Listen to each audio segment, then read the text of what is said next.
Sir ఇప్పుడు 'తారక రత్న' గారితో మీకు రిలేషన్ అంటే అంటే ఆయన హీరోగా, ఆర్టిస్ట్‌గా తన లైఫ్‌లో ఉండేవారు. తర్వాత ఆ మధ్య రాజకీయాల్లో పాపం ఆయన కూడా ఒక మంచి రాజకీయ నాయకుడిగా ఎదగాలనుకుని పార్టీతో ఎక్కువ మమేకమై ఉండేవారు. చాలా సార్లు తిరిగేవారు ఇలాగా. మీకు ఆయనకి పర్సనల్ రిలేషన్ ఎలా ఉండేది సార్? అంత దగ్గర రిలేషన్‌షిప్ లేదండి. ఎందుకంటే ఆయన గూడా దూరంగా ఉండేవారు. కుటుంబం నుంచి ఎక్కువ ఆయన వైఫ్, పిల్లలు ఆయన లైఫ్‌లోనే ఉండేవారు. కానీ అప్పుడప్పుడు ఫంక్షన్స్‌లో లేకపోతే ఎక్కడ కలవడం జరిగింది. మా వైఫ్ తేజస్వినికి ఆయన ఫస్ట్ కజిను. ఆహ్, ఆయనకి ఆయనకి ఆవిడకి బ్రదర్ వరుస. అంటే నాకు బావ వరుస. అన్నయ్య అవుతారు. నాకు బావ వరుస. సో, బానే ఎప్పుడూ చాలా ప్లెజెంట్‌గా మంచి మనిషి, బావుంటారు.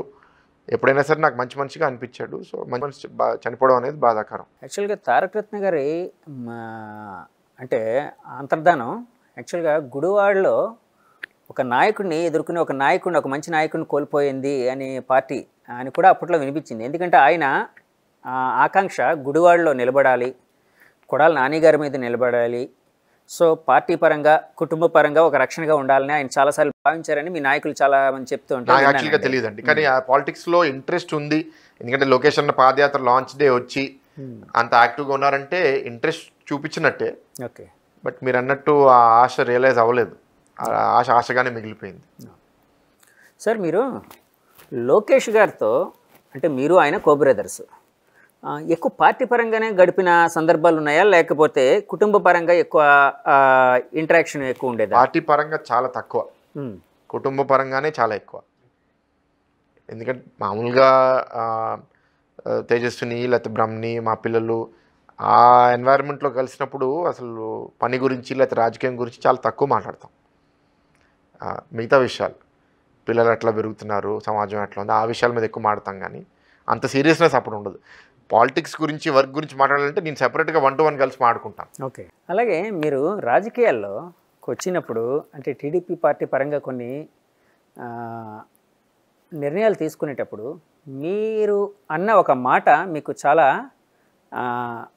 నష్టం చేసింది తారక్ గారి కోసం, జూనియర్ ఎన్టీఆర్ కోసం.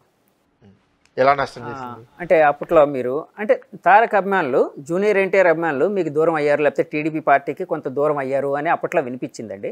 యాక్చువల్గా తారక్ గారి అవసరం టీడీపీ పార్టీకి లేదు అని ఏదో అంటే ఆ కామెంట్స్ కరెక్ట్గా నాకు తెలియదు, మీరు చేసిన కామెంట్స్ ఏంటో ఒక్కసారి దానికోసం ఆ క్లారిటీ ఏమైనా ఇవ్వగలరా? చాలా ఇంటర్వ్యూల్లో ఇచ్చాను. మా కోసం ప్రత్యేకంగా మా కోసం అంటే మీరు ఆ ఇంటర్వ్యూ చూసారని. సరే తారక్ గారితో ఇప్పుడు మీ రిలేషన్ ఎలా ఉంది? సో ఆ రోజు ఆ ఇంటర్వ్యూ రిలీజ్ అయిన తర్వాత నెగిటివిటీ రావడం అనేది వాస్తవం అండి. అండ్ నేను కూడా అనలైజ్ చేశాను. నేను అన్న మాటలు నాకు తప్పనిపించలేదు. నేను అన్న మాటలు కరెక్టే అనిపించినాయి. కానీ అది అనిన టోను, అనిన సందర్భం అది వినే వాళ్ళకి తప్పుగా అనిపించింది. నా ఉద్దేశం ఏంటి అంటే తెలుగుదేశం పార్టీ అనేది చాలామంది నాయకులు, కార్యకర్తలు కష్టార్జితంతో ఈ స్థాయికి వచ్చింది. డెఫినెట్గా దానికి ఒక లీడర్ ఉండాలి. ఎన్టీఆర్ గారు ఫామ్ చేశారు, దాని తర్వాత చంద్రబాబు నాయుడు గారు ఫామ్ చేశారు. భవిష్యత్తులో జూనియర్ ఎన్టీఆర్ గారు రాజకీయాల లోపలికి వస్తే ఆయన కూడా ఒక లీడర్ అవుతారు. కానీ ఇవాళ ఉన్న పరిస్థితుల్లో 2000 కాదు 1995 నుంచి ఇప్పుడు దాకా చూస్తే చంద్రబాబు నాయుడు గారే నాయకత్వం వహించారు. అలాంటి ఒక వాతావరణంలో ఏంటి అంటే మనందరం వచ్చి మన సపోర్ట్ చేసి ఒక మంచి నాయకుడిని గెలిపించాలనే ఉద్దేశంతో మనం ఉన్నాం. ఆ దాంట్లో ఇప్పుడు నేను దాని తర్వాత నుంచి క్లారిఫికేషన్ ఇచ్చేది ఏంటంటే నాకు వ్యక్తిగతంతో ఆయనతో మరి మంచి రిలేషన్షిప్ ఉంది. నాకు ఆయన మీద వ్యక్తిగతంగా ఏమీ లేదు. ఆయన ఒక చాలా ఇన్ఫ్లుయెన్షియల్ పర్సనాలిటీ, చాలా పాపులర్ యాక్టర్ కాబట్టి ఆయన వచ్చి పనిచేస్తే తప్పకుండా పార్టీకి చాలా పాజిటివ్ యాడ్ అవుతుంది. దాంట్లో ఏ డౌటు లేదు.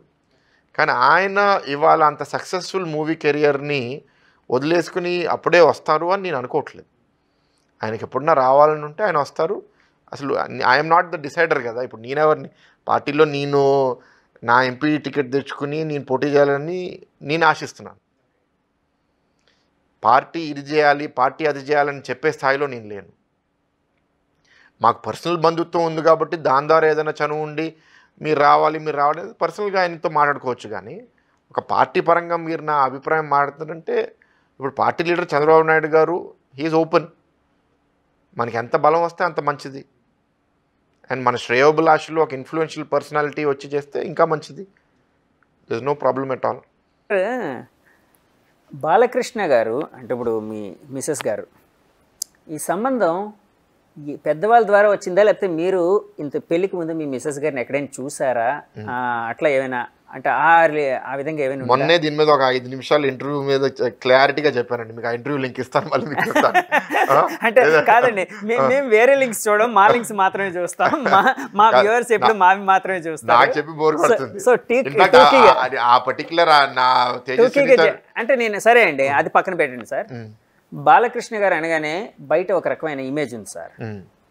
చాలా మంచి మనిషి, కోపం వస్తే ఎవరున్నా కూడా తట్టుకోలేరు అని ఒక, అంటే ఆయన ఉన్నారు అంటే నేను చాలాసార్లు నేను సెట్కి వెళ్ళేవాడిని, ఆయన ఉన్నారంటే పిన్ డ్రాప్ సైలెన్స్, అటువైపు వెళ్ళడానికి భయపడుతుంటారు. ఈవెన్ డైరెక్షన్ డిపార్ట్మెంట్ కూడా భయపడుతుంటారు, చాలా భయపడుతుంటారు, బాబు గారు అక్కడ ఉన్నారు వెళ్ళొద్దని. సో అలాగొకటి అంటే ఆయన కావాలనేది క్రియేట్ చేసిందో తెలియదు, లేకపోతే వీళ్ళు పక్కనుండే వాళ్ళు క్రియేట్ చేసిందో తెలియదు. ఆయనైతే చాలా సరదాగా ఉంటారు. ఎందుకంటే నేను ఆయన్ని సింహ 50 days ఫంక్షన్లో చూశాను. ఒకరోజు వైస్రాయ్లో అయింది 50 days విజయోత్సవ సభ. ఆ రోజు ఆయన చిన్నపిల్లవాళ్ళలాగా కాక్టైల్ పార్టీ కూడా నడుస్తుంది. జూనియర్ ఆర్టిస్టులుగా చేసిన వాళ్ళు, ఫైటర్స్గా చేసిన వాళ్ళకి ఈయన పెగ్గు కల్పిస్తున్నారు, తాగండి తాగండి ఒక చిన్నపిల్లవాళ్ళలాగా, అంటే అట్లా ఎంజాయ్ చేస్తూ ఉన్నారు. కానీ బయట ఆయన కోసం ఏంటంటే ఒక కోపిష్టి, ఒక పరశురాముడిలాగా ఉంటారు ఆయన అన్నట్టు వినిపిస్తూ ఉంటుంది. అంటే ఆ ఇమేజ్ ఇప్పుడు చాలా వరకు మారింది. ఈ అన్స్టాపబుల్ షో. అవునండి, అవును. Season 1, season 2. కానీ నేను ఎందుకు ఇది అడుగుతున్నానంటే, బాలకృష్ణ గారు మామగారు కాబోతున్నారు అని అనిపించినప్పుడు మీకు ఫస్ట్ కలిగిన ఫీలింగ్ ఏంటండి? భయం ఏమైనా వేసిందా, లేకపోతే జాగ్రత్తగా ఉండాలి? ఆయన గురించి ఇప్పుడు తెలిసినంత అప్పుడు తెలియదు కదా. అప్పుడు అంత తెలియదు కాబట్టి కొంత ఈ ఊహలు ఉండినాయి. ఏమో ఆయనకు అంత కోపమా, ఎలా ఉంటారు అని. తేజుని కలిసే ముందు ఓకే, కానీ ఒక 2-3 సార్లు ఆ సందర్భంలో ఆయన కలిసి మాట్లాడినప్పుడు అప్పుడే అర్థమైపోయింది చాలా జోవియల్ పర్సన్ అని. మనిషి అన్నాక ఎవరికైనా సరే లోపాలు ఉంటాయండి. బాలకృష్ణ గారికి కొంచెం ముఖ్యమైన కోపం ఉంటుంది కొన్నిసార్లు, అన్ని సందర్భాల్లో కాదు కానీ కొన్ని సందర్భాల్లో. కానీ అది అలా వస్తుంది, అలా పోతుంది, మనసులో పెట్టుకోరు. అండ్ వేరే వేరే కారణాల వల్ల ఒక్కొక్కలాగా డెవలప్ అవుతారు. ఆయన సందర్భాలు ఏంటో నాకు ప్రత్యేకంగా తెలియదు, కానీ ఒక దూరం నుంచి చూస్తే ఎన్టీఆర్ గారు అబ్బాయి, అండ్ ఆ వాతావరణంలో పెరిగిన ఆయన చిన్నప్పటి నుంచి ఆయనకి గారాభమో లేకపోతే ఆయన మీద చేస్తే చిరాకు పడే అవకాశం ఉంటుంది కదా.